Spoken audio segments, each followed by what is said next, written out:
I'm very, very happy to be here. I very much love Poland since the first time I came around, so being here talking about recruitment is actually such a privilege. But, okay, so I like to organize things, so this is around what we're going to be talking today. So first, we need to start thinking about why to rethink recruitment. And basically it's because, and we'll get to that, but basically we've been using really, really outdated processes to find people for one of the most collaborative and interactive industries in the world. And it really doesn't make any sense.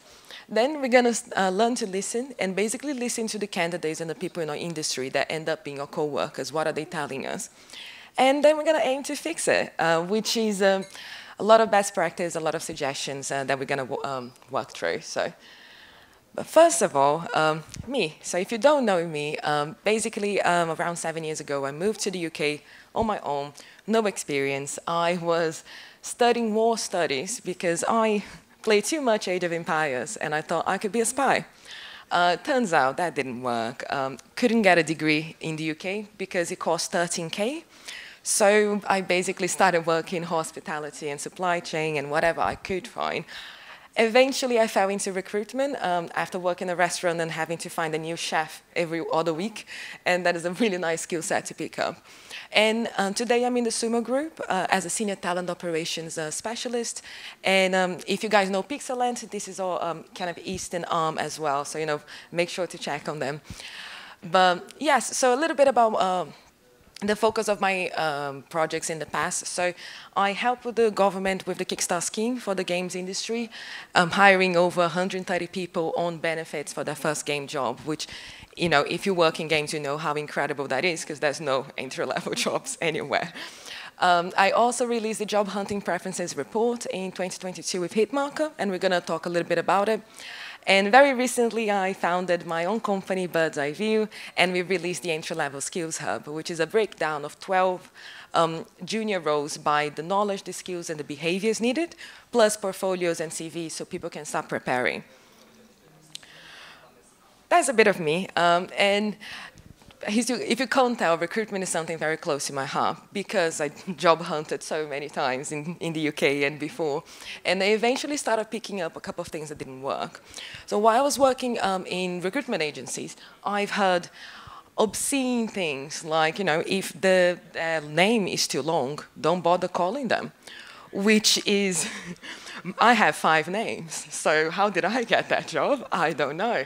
But it was through a lot of those terrible things within the industry that I've learned that there are a lot of practices that we need to revisit. And it's a bit weird that we haven't even looked upon recruitment in the past, as we'll see, few centuries. But first things first, this is the state of the games audience, so gamers across the globe, and this is from last year. If you notice, it's maybe a bit different from what we are looking here, or what we see in general in the industry. But basically, most of the gamers are from Asia. Then we have Europe, Middle East and Africa, Latin America, and then North America. So do keep this in mind, because this is going to be quite relevant in the next slides. But first, I have a few questions for you. So if you can see this image, this is the first ever CV. And it looks absolutely ancient, and it really is. But do you have any idea who made the CV? Yes, it is. So that was Leonardo da Vinci in the 15th century. So basically, it was a one-pager document with what he had done before, what he is skilled in, and what he wants to do next. Basically, a CV. And the fact that we're still using a very similar document to do this today is kind of like I don't know, it's interesting, I think. But which century saw the creation of the first job advert? Anyone? That's a tougher one. That would be the 19th century, and that was because of the Industrial Revolution. So we had a lot of jobs in the city centers, or what would become city centers, and a lot of people in the countryside. So essentially, companies had to start selling their fish and hoping that we would buy it. And that's the kind of creation of job adverts. And then the international event that led to the creation of recruitment agencies, which very much kind of direct how we do recruitment even internally, because you're normally competing with them for talent. So they do kind of set the rules nowadays. Basically, that was the Second World War. So as you can imagine, a lot of soldiers are coming back from the war, and They don't have jobs, they need jobs, they don't know what their skill sets are. So basically the agencies kind of come to help people understand what they could work with and help sell them back to companies. So, and we can't not talk about layoffs and where we are in the industry. I know everyone has that in their mind.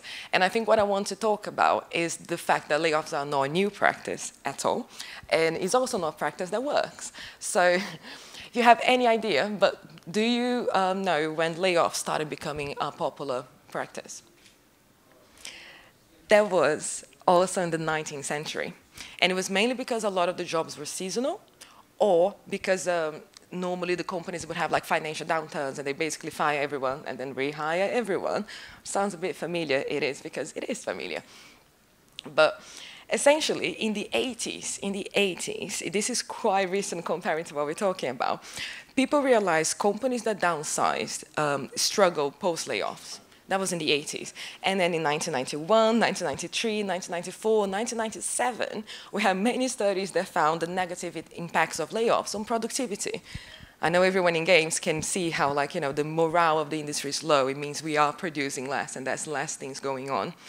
But in 2008, a study found that layoffs hurt firms that depend on human capital.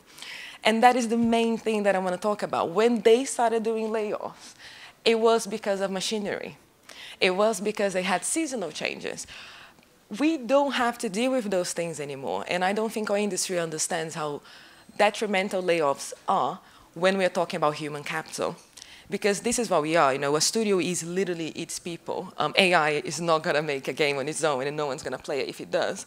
So the idea that we can just fire everyone and rehire everyone, since we've been doing from like the 19th century, does not work for the games industry. But in the 1800s, you know, what caused the change in the workplace that affected the workers the most? And of course, you know, that was machinery, and normally money-saving machinery. So if that in any way reminds you a little bit of AI, yes, it is all a big circle, and we keep going back to the same thing over and over again. That's why I think it's so important to revisit those things. The way we source, attract, and recruit has a direct connection with who ends up getting hired. So if the processes we use today were created in the 15th, 16th, 17th, 18th, 19th century, which was a time where the only people that were allowed to work were white males, definitely not women, definitely not people of color, then that's exactly what the workforce is going to look like today, because we're using those processes still to hire for a completely different workforce in a completely different world. And that is it. This is the data from last year. So even though most players of the world are not white, and they are, you know, it's a 50-50 split for gamers in terms of female and male, still this is what we are looking at the industry. 89% of the industry is white, and 67% of the industry is male. Not necessarily that there's anything wrong with white male, not what I'm saying, but our audience is incredibly diverse. How can we create stories and how can we create projects that really make them feel related to if we ourselves are so far beyond where they are? If you want to diversify your workforce, we need to learn how to tailor our processes. But by that, I don't mean creating a specific and individual recruitment process for every single role or every single ethnicity.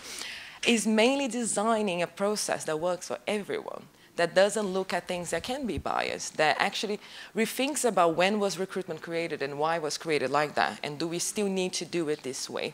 Because I don't know anyone that actually haven't had a bad experience job hunting.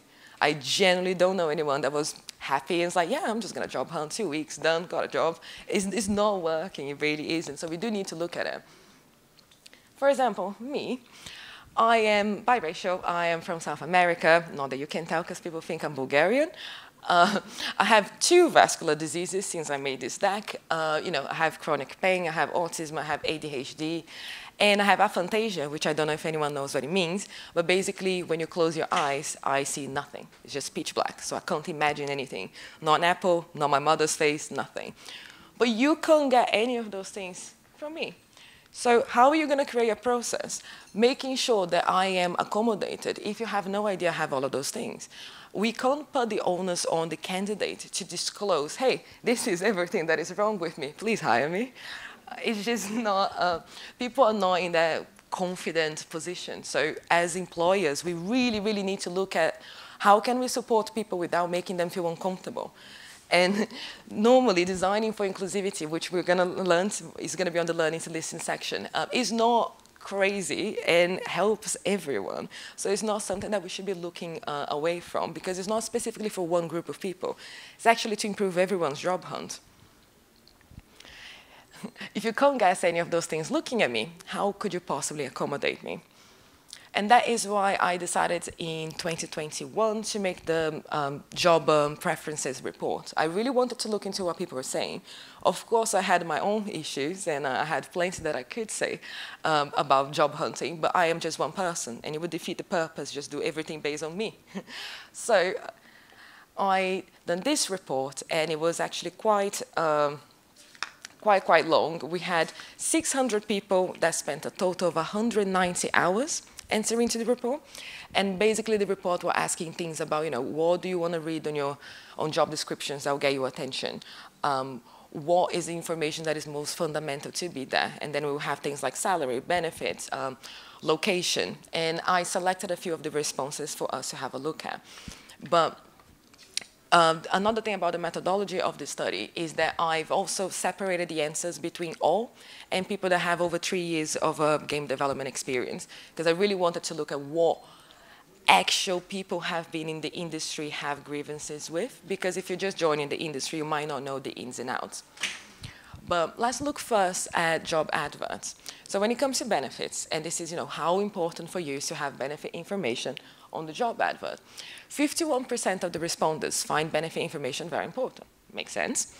But when you look at cisgender women, that increases to 66.7. And why is that? It's because normally women are expected to be the carers. So if I have a kid, do I know if your company will support me? Do I know what it's going to look after when I come back? So women have more interest in reading about benefits in job descriptions because it does affect their lives a bit more in that sense. When we look at working patterns, so you're flexible working, is it remote, is it hybrid, and they never really tell you, and they try to scam you until you do the interview and you find out. But basically 64% of respondents find this information very important, which I thought is actually quite low. I would assume people would find it a bit more important. So I looked into the details, and the biggest group, the highest one, would be people with disabilities. Because of course, if you don't know how often you have to go to the office, what the office looks like, what flexible working means for that office, then you are just not accommodated. Like, is it wheelchair accessible? We don't have those informations on job adverts, and what ends up doing is that those people will not apply for jobs in which they can't confirm that they will be accommodated a lot of the time. Career progression. So only 38% of the most represented group in the industry said this type of information is very important. By the most represented group, I mean white males. 38% is quite low, but if you really think about it, normally, if you're applying for a job, you just assume you're going to get a promotion eventually. You assume you're going to kind of climb up the ladder. But when we look at people of color and anyone essentially that is not part of this most represented group, the data changes quite a bit. So it's 44% for cisgender women, 58.8% for BIPOC respondents. And a lot of people are asking me, the last time I done this talk, why do you think that's the case? But if you are a black woman, you are less likely to get a promotion. So having a career progression on the job advert gives you something to go back to your manager with and say, but this is career progression, where is it? So a lot of the time, if they were to see career progression on the job advert, that would make it a lot more appealing to them. Automated interviews, and I've done this before ChatGPT got a bit everywhere, but just to remind everyone, no one likes automated interviews. It doesn't work, it doesn't help, and it's not inclusive. But when it comes to automated interviews, 14.9% of the most represented group, white males, found it very uncomfortable. But then you look at the other groups, among transgender respondents, that went into 26%. And then when you look at non-binary, it's 46.7. And it's because they know that if someone, a recruiter, is looking at a video of like an automated interview, they will be looking at me before they hear what I'm saying. And if you're more concerned about, am I accepted in the industry, in my company, whatever it is, as a non-binary person, as a trans person, then an automated interview, it doesn't even give you the chance to be a human first. You're just kind of a video, and people feel a bit more desensitized to talk or to judge you based on that. Cover letters. So this was a very interesting one for me. Only 28% of white males write a new cover letter for each job. That is around, 30%. Why are we asking for cover letters if people are not even writing a new cover letter every single time? That doesn't make sense. But then we look at people with disabilities, we look at women, and it jumps quite a lot. So what this is telling us is that a group of the industry is putting a lot more effort into their job applications. However, that is not in any way related when we look at the workforce and how it's made up on. So we are putting a criteria, cover letters, that take a lot of time, and depending on the group, I'm sure everyone here would have been in that situation at some point in which you are looking for a job, but you already have a job, and you also have kind of a side freelance thing because you're paying the rent. Cover letters take a lot of time. That is just an unfair kind of criteria if you're looking at working class people. You don't have the time or literally maybe the money to pay for a mentor or someone to review your documents, but you generally do not have the time to write a new cover letter for every application if you need to apply to at least 200 roles. So why are we even asking them in the first place? It's not a good criteria, no one likes them, and it's just not helpful. And the reason I'm telling you all of those things is because what happens when, with every single step of the process, we are losing people? We get to the pipeline and we get to the time of interviewing and we hear the very common phrase that just isn't enough diverse, qualified people applying. This is why. We are literally putting so many more barriers to everyone. Don't get me wrong, when we think about diversity, we are looking at a very intersectional way of it. So if you're working class, you are part of that group as well. But basically, we're putting a lot more barriers and then looking at our workforce and complaining that this is just, it's not working. We need more diverse people. We need to go to schools and train young women. And yes, that is a wonderful initiative, but there are so many qualified women in the industry at the moment that just don't have a chance or have been pushed away because of the processes we have in place. But how do we fix it? How do we fix it? The main takeaways from the report is basically that we are curbing the diversity of our pipelines by default because we are not writing job descriptions with any information that is relevant. And I think everyone in a level agrees with that. Going looking for a job and finding a job description that is the most vague thing you have ever seen in your life, they copy and pasted that from somewhere else, and the role is not going to look like that because you have done that before. So if the industry continues to reward talent that is already overly represented, while believing that aren't enough qualified diverse candidates, and that's absolutely not true. I think we just need to relook at our processes that, if you remember, were created in the 15th, 16th, 17th, 19th century, and think about the societies they had in place back then. It looked nothing like the society we have in place today. So why are we using the absolutely same processes? It doesn't make sense. So I've come up from the report with a few best practices in terms of things that companies can do to improve their processes. The idea of a job description or a job advert, whatever you want to call it, is to answer more questions that it raises. If I finish reading that job description and I don't have somewhat good idea about what the role is, what the process is, then we failed in writing that job description because that is literally its only job. If you can't define the job's exact salary, you need to aim to at least provide a range and be clear about what that range looks like. What do you need to do to be in the bottom, in the middle, in the top of that range? I know in Europe we have passed now it's mandatory to pass salaries in job adverts, if I'm not mistaken. That is not something the UK has followed on, and I feel like at least putting the ranges, it is something that is doable for us, even though there is not a lot of will to do so. Be clear about flexible and remote work and add your core working hours. So, you know, how many times have you seen a job description and they say hybrid or flexible, and that means nothing. That means absolutely nothing. And somehow they expect us to spend 2 hours on an application to a job description that gives me nothing. So we need to start looking at those things. And I know no one likes to write those things, and specifically when it's in your department or your discipline, but we need to put care into them. Using gender decoders to make the language as inclusive as possible. Thank God we moved a little bit from the time of saying, you know, marketing ninjas and, you know, developers superstars or whatever it is. But that is the type of language that is incredibly, incredibly gendered. And you can be gendered for both sides. It could be gendered for women or gendered for men. But depending on how you are coding that writing, you attract more of one and repel the other. And it's important for us to make sure they are neutral.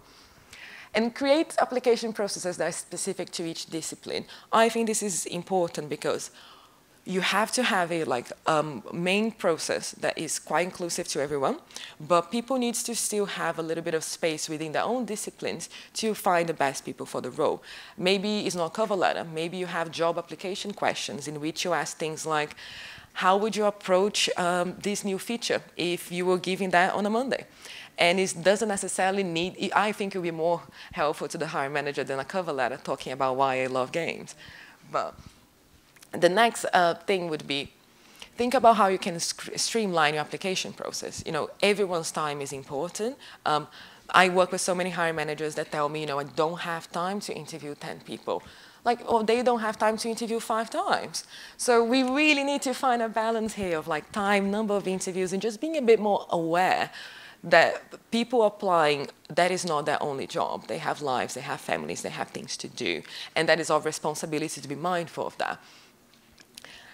If you are in a position to offer some internship or entry-level initiative, that would always be good. Having new people in your company is always a good idea for like brainstorming and just like the revival of the industry as a sense. But I do appreciate that it takes a lot of mentorship. And I don't think it would be great to bring someone an entry-level space and not be prepared to support them. So, you know, it is something you need to consider internally, but pay a lot of attention of like how would the process to support an entry level look like. Automated interviews, if you were considering them, don't. Just don't, please. No one wants to see that. No one wants to see another ChatGPT bot AI interviewing anyone. Don't do it. Consider trialing job-specific questions, as I mentioned, instead of cover letters, which basically is just asking people about how would they approach things instead of in the past, what have you done? Or in the past, have you been through this? A lot of things, when we ask questions like, you know, tell me a difficult situation that you've been through and how did you resolve?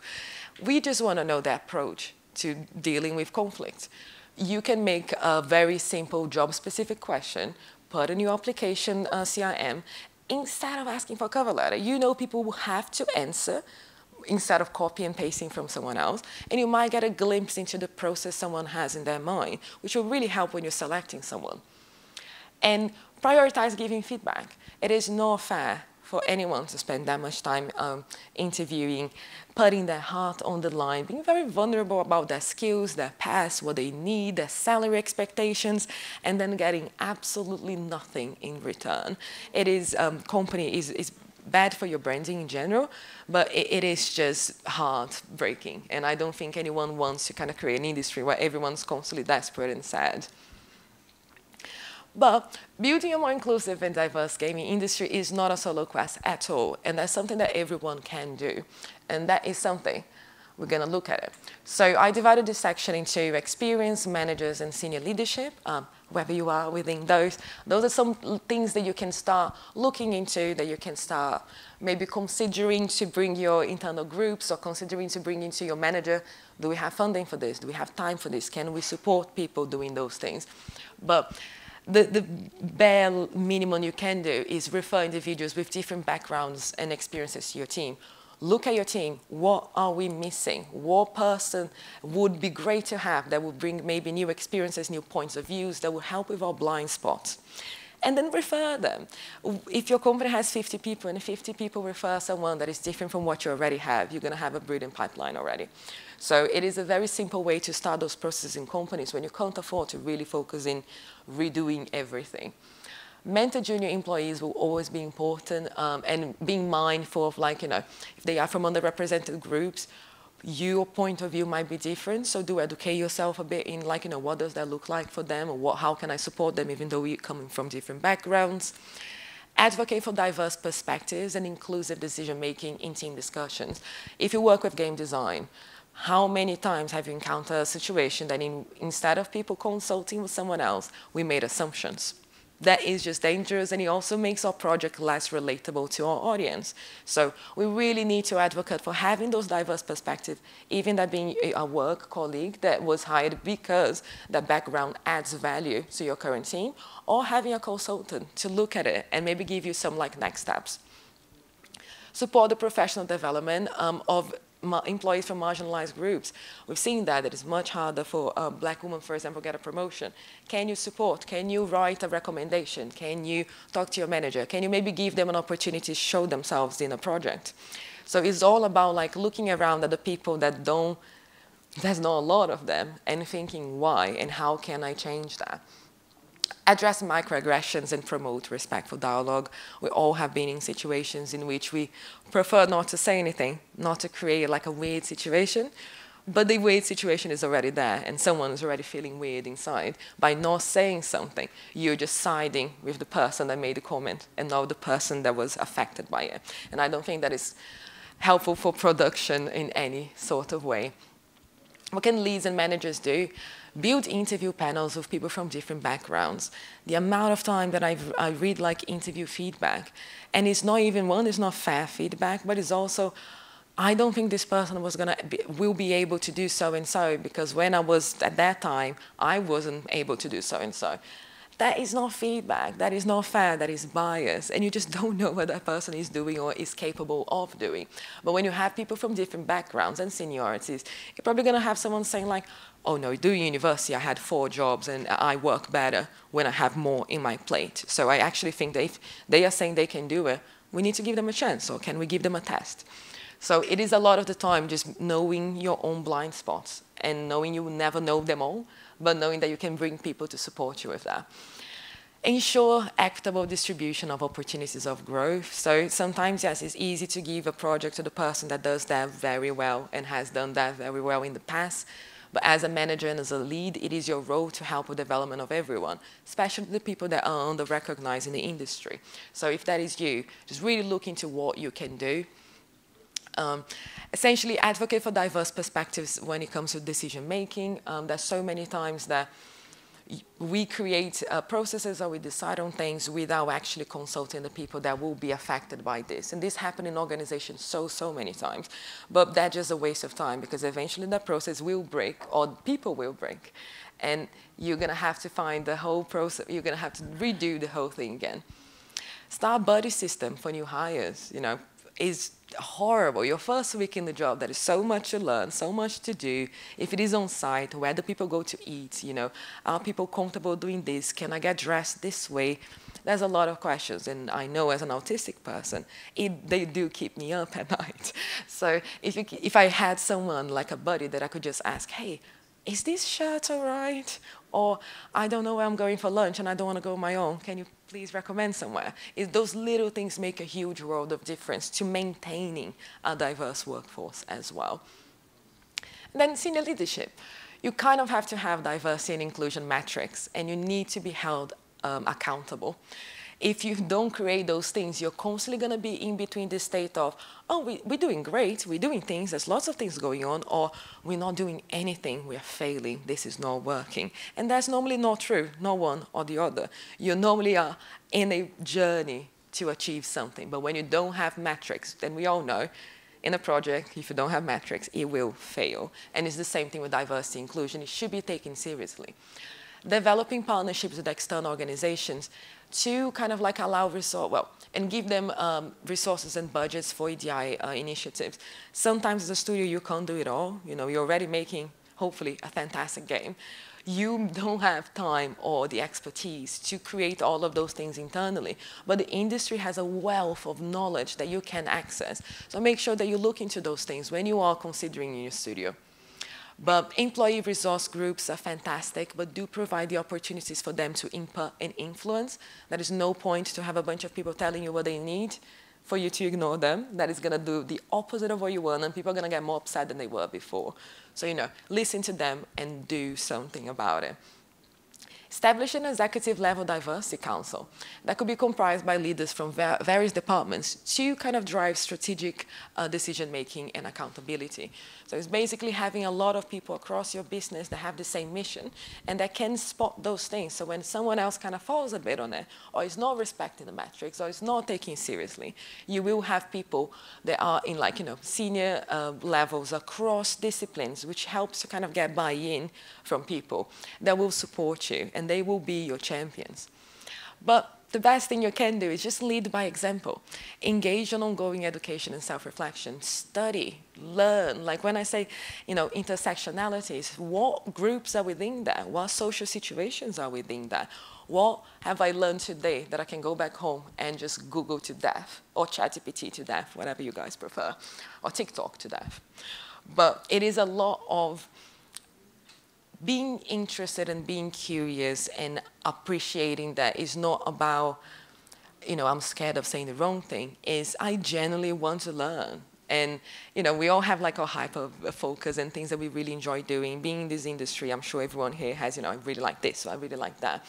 Is trying to get a little bit of that curiosity, or saying, how does diversity affect this thing that I really like? Can I look into that? Can I research into that? And it becomes a habit, and it becomes something that you really enjoy doing. But that is pretty much it, and I appreciate this is a very, very, very long talk, but if you like the deck or any more resources, you can scan the QR code, everything is there, and also my LinkedIn and contact information. But thank you so much for coming, everyone.